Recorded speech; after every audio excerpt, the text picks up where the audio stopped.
আমার ঘরের দরজায় এসেছ। মুসলিম বিন আকিল রাদিয়াল্লাহু তাআলা আনহু তিনি ওনার পরিচয় দিলেন।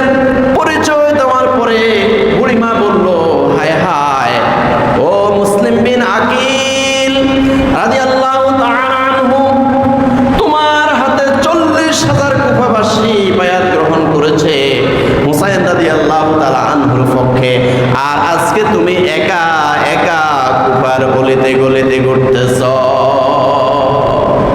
বুড়িমা অনেক সাদর করলেন, অনেক যত্ন করলেন, ওনাকে থাকতে দিলেন। ওই যে বলা হয়েছে ভালার করে বুড়া হয়, বুড়ার করে ভালো হয়। এই বুড়িমার একটা কুলাঙ্গার ছেলে ছিল। বুড়িমা অনেক ভালো পরেজগার, কিন্তু এই বুড়িমার ঘরে একটা কুলাঙ্গার ছেলে ছিল।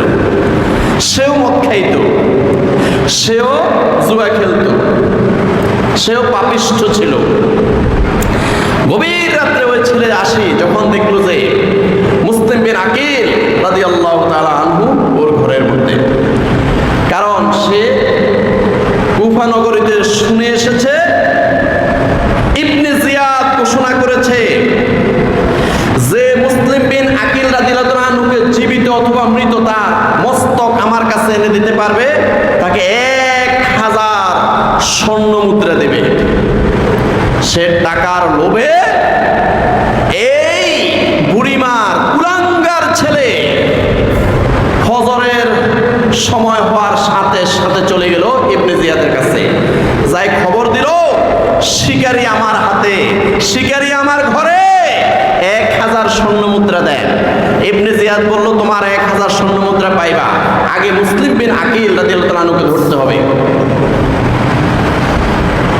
এই ইবনে জিয়াদ এই জঘন্য পাপিষ্ঠ অপরাধী, এই ইবনে জিয়াদ অনেকগুলো সৈন্য পাঠাইল সেই বুড়িমার ঘরের চতুর্দিকে ঘেরাও দিয়ে মুসলিম বিন আকিল রাদিয়াল্লাহু তাআলা আনহুকে অ্যারেস্ট করল। অবশেষে এখানে দুইটা বর্ণনা আছে। মুসলিম বিন আকিল রাদিয়াল্লাহু তাআলা আনহু এই ইবনে জিয়াদের মেইন ফটকে ঢোকার সাথে সাথে দুই পাশ থেকে নাঙ্গা